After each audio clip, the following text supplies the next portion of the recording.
Izakhamuzi zikhala ngokuthi kunabantu bokufika abangafuni ukuhamba. Izolo ebusuku zivale imigwaqo kanti namhlanje ziqhubekile. Zikhala ngokuthi amaphoyisa ayehluleka ukubopha laba bantu.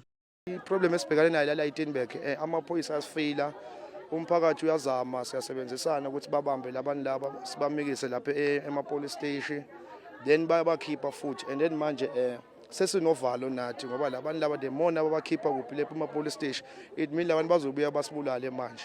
Nase-Alexandra enyakatho yeGoli asiqaphe ngelokhozi isimo amaphoyisa kulandela imbhikisho ecishe yaphuma esandleni izolo ebusuku. Kudingeke ukuba kujutshwe amasosha eHillbrow eGoli emva kwesigameko sokudubula. ESoweto amanye amalungu ezinhlangano eziphikisana nabakulelizwe ngokungemthetho angene umuzi nomuzi namhlanje edlulisa umlayezo wokuthi abaqashisa abantu bokufika bapheze ukwenza lokhu. Labantu laba sabafuna kufanele ukuthi bahambe le shop le kufanele ukuthi ioperate umuntu wala eSouth Africa noma anyone from the family as long we South African. Izolo ebusuku emva kwembhikisho ikomiti longqongqoshe elibhekele ezokuphepha kwezwe libe nomhlangano emva kokuphothulwa kwemashi lashayela ihlombe abahleli bemashi ngokuthi ibe nokuthula azibangabikho izigameko zango-2021.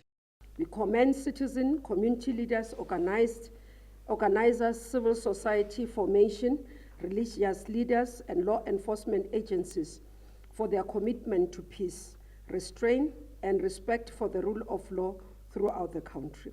Uhulumeni uyavumelana nezikhalo zabantu bakulelizwe ukuthi iNingizimu Afrika ayikwazi ukuthwala zonke izinkinga zezwekazi iAfrika. There's no apartheid government that is destabilizing any country now. 32 years.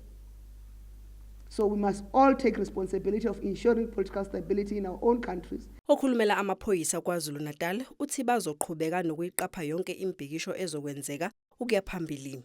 Nothing new. We will keep monitoring them and we will plan accordingly depending on the size and magnitude of those marches. We have got teams ready to monitor them across the province. We're just urging them to talk to us, plan with us, then we will monitor them accordingly. Bangu 361 abantu bokufika ababoshiwe izolo, abayi11 babo baboshelwe ukudapa izitolo kanti 4 ababoshelwe ukushushumbisa izidakamizwa.